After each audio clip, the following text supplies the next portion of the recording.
The storm came down in sheets, relentless, turning the city into a blur of water and steel. Rain hammered on the pavement, hissed against overflowing gutters, and drummed on umbrellas that bobbed like dark mushrooms rushing past. Everyone moved quickly, shoulders hunched, eyes down, each person wrapped in their own urgency. In that chaos, she stood, unseen. Her car had stalled at the curb, hazard lights blinking like tired beacons in the storm. The once bright red convertible sat skewed, nearly swallowed by the floodwater rushing along the street. The driver's door gaped open, and in its frame a woman in an orange gown clung unsteadily, her hair plastered to her face, her movements sharp with pride and pain. One heel had snapped, leaving her leaning awkwardly, her legs scraped, muddy, and streaked with blood. Tiny shards of glass glittered in the wound, washed clean and raw by the rain. She brushed at the hem of her gown as though she could erase the mess, pretending the cut was nothing, but her clenched jaw and the tremor in her hand betrayed her. She was hurting, and still the crowd rushed past, their glances skimming her and then slipping away. To them, she was just another obstacle in the storm, a blurred figure among thousands. Jacob Wells noticed. He shouldn't have. He had no time. His shirt was plastered to his back, his backpack heavy with rain, and inside it lay a single folder holding his future, the resume he had guarded like treasure for weeks. Printed on thick ivory paper, it was his one shot at escaping the grind of odd jobs, late bills, and the weight of raising a daughter alone. In minutes, he was due at Stratus Corporation. The interview, the chance of a lifetime. Every second mattered. He almost kept walking. His eyes had been fixed on the crosswalk light, his mind rehearsing the answers he had practiced until they felt like second nature. But something tugged at him. A movement, a flicker, the sight of her staggering, catching herself on the edge of the ruined car. The choice hit him like a fist. Go or stop. His cheap watch ticked mercilessly. He could still make it if he ran. He could pretend he hadn't seen her, like everyone else did. He could chase the future he had promised his daughter. But then memory stirred, his daughter's bedtime voice asking why people sometimes ignored others in need. His own answer echoing back, do the right thing even when it's hard, even when no one else does. His chest tightened. He couldn't betray that. Not with her watching in his mind's eye. Jacob turned. Hey, careful, he called, stepping off the curb. Rain streaked his face and soaked his hair, but he hardly noticed. He reached her quickly, steadying her with one hand as his other went to her leg. He knelt in the water pooling around their feet, his backpack sliding against the pavement. You're bleeding, he said, calm but certain. Her chin lifted sharply. Her eyes flashed with the kind of pride that resents pity. It's fine, she clipped out, as though saying the word with enough force might make it true. Jacob shook his head. He had patched scraped knees with napkins, wrapped bruises with steady hands, soothed tears with quiet words. This was not fine. He could see the glass, the depth of the cut. There's glass in it, he murmured. You need to sit down before it gets worse. She studied him in a quick, assessing glance. The soaked shirt clinging to him, the cheap watch, the worn backpack with the corner of his resume sticking out. She saw the urgency in his jaw, the weight of something he was late for. You're in a hurry, she said flatly. It wasn't a question. Interview, he admitted after a pause. Then go, she ordered, even as her knuckles whitened on the car door, even as her legs trembled. Jacob exhaled slowly, pressing down the knot of urgency that clawed at him. He should go. He could still make it. But the voice in his head was louder. Do the right thing. You're hurt, he said, firmer this time. Come on. There's a cafe across the street. We'll dry off, clean it up. For a beat, she looked at him like she couldn't decide if he was reckless or extraordinary. Then, slowly, she allowed him to offer his arm. Her weight pressed against him, tentative but real, as they crossed through the torrent. The city swirled around them, umbrellas darting, horns blaring. But for that moment, they moved in their own quiet bubble, bound by circumstance and an unspoken understanding. The cafe glowed warm against the storm, its windows blurred with rain, its air thick with coffee and baked bread. Inside, voices hummed and cups clinked, oblivious of the drama outside. Jacob guided her to a corner table, helping her lower herself carefully into a chair. She kept her injured leg extended, the orange gown pooling damp and ruined around her. Jacob hurried to the counter. First aid kit. Napkins. Anything you've got. He returned moments later with a small box, a stack of napkins, and a cup of steaming water. He crouched in front of her again, ignoring the curious glances from nearby tables. "This might sting," he warned, soaking a napkin. He dabbed gently at the cut. Blood thinned into pink rivulets, swirling down his fingers. She winced but didn't pull away. Her grip tightened on the edge of the chair. "You're missing something important," she said suddenly, her voice low but steady. Jacob glanced up. "What do you mean?" Her eyes flicked to the resume peeking from his backpack, then back to his face. "You're supposed to be somewhere else right now. Something that matters." His faint smile carried more weight than warmth. "Yeah, interview of a lifetime. Director role at Stratus Corporation. Been prepping for months." Her brows lifted slightly. "And you just skipped it. To help me?" Jacob wrapped the bandage around her shin with practiced care. "You look like you needed someone," he said simply. "My daughter's 6. I always tell her to do the right thing, even when it's not convenient. Can't really teach her that if I don't live it myself." For the first time, her expression softened.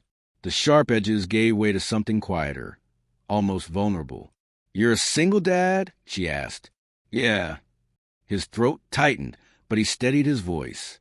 "Been raising her alone since she was 2. She's the reason I even applied for the job. I want to give her something better, something solid."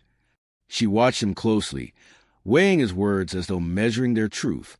Around them, the cafe buzzed on, but Jacob felt the world narrow until only her eyes and the bandage he secured existed. "Most people wouldn't have stopped," she said finally. "Most people didn't," Jacob replied, glancing toward the window where umbrellas still hurried past. He pressed the last corner of the bandage down firmly. "That doesn't mean I shouldn't." Her gaze dropped to the clean wrap around her leg, then lifted back. For the first time, she smiled, a small, reluctant curve, but real. "Thank you," she whispered. Jacob leaned back on his heels, soaked, exhausted, but oddly calm. He knew the interview was gone, the door to his future firmly closed. Yet sitting across from this woman everyone else had overlooked, he felt something steady inside him. He had chosen correctly. The rain eased as dusk settled, the storm tapering into a fine mist that streaked the cafe windows. Inside, the hum of conversation softened, replaced by the gentle rhythm of rain tapping glass. Jacob sat across from her, wringing water from his sleeve, his backpack slouched against the chair leg. The resume inside was wrinkled, edges curled with damp, but he hadn't checked. He already knew it didn't matter anymore. Her gaze lingered on him, sharper now, more curious than defensive. The pride that had bristled in her when they first met had shifted into something Jacob couldn't quite name. "You know," she said, her voice low, "you probably just gave up something that could have changed your life." Jacob shrugged, though the weight of it pressed on him. "Maybe, but I couldn't walk past. Not when you needed someone. My daughter deserves to know her dad's not the kind of man who ignores people in trouble." Her eyes softened again at the mention of his daughter. She tilted her head slightly, studying him as though committing every detail to memory. "What's her name?" "Emma," Jacob answered, a small smile tugging at the corner of his lips. 6 years old. Smart as a whip. She loves drawing. Our fridge is covered in her masterpieces. And she keeps me honest." "Sounds like she's lucky," she murmured. Jacob gave a quiet laugh. "I'm the lucky one."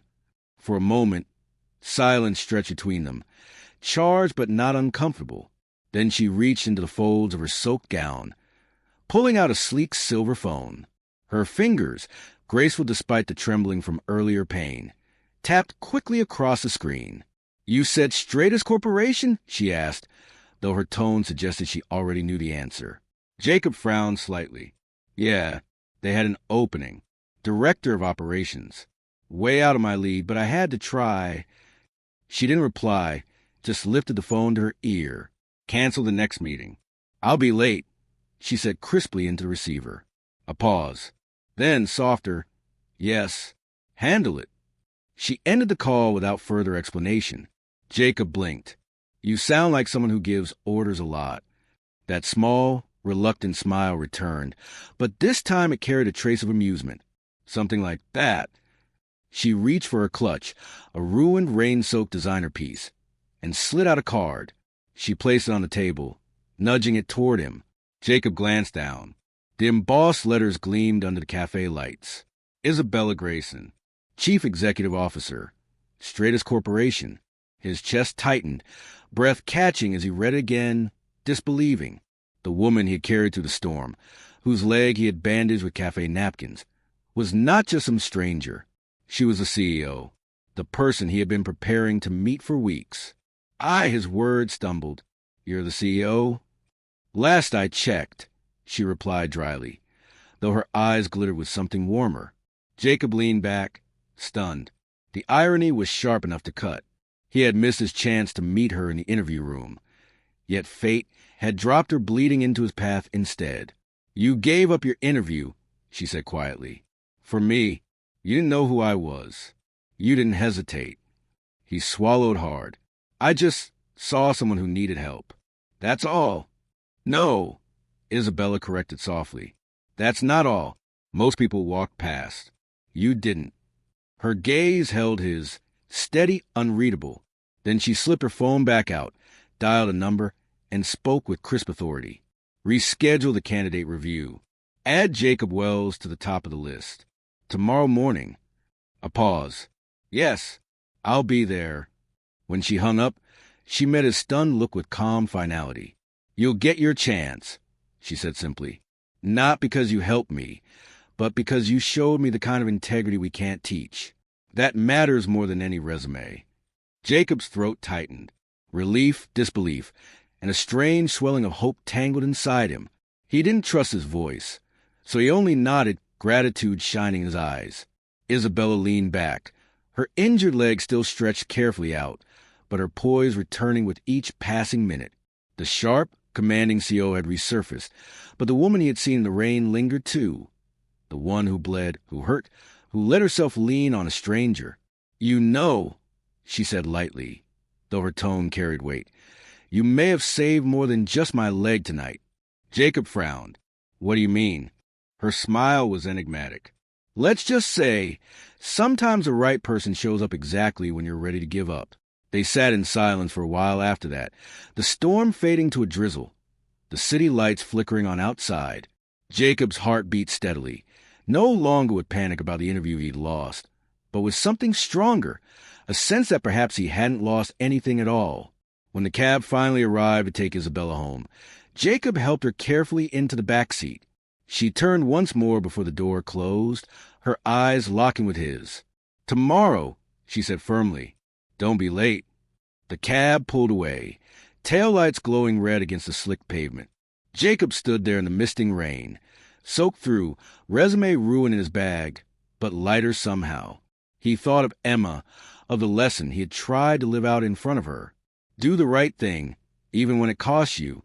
Tonight, it hadn't cost him at all. It had changed everything.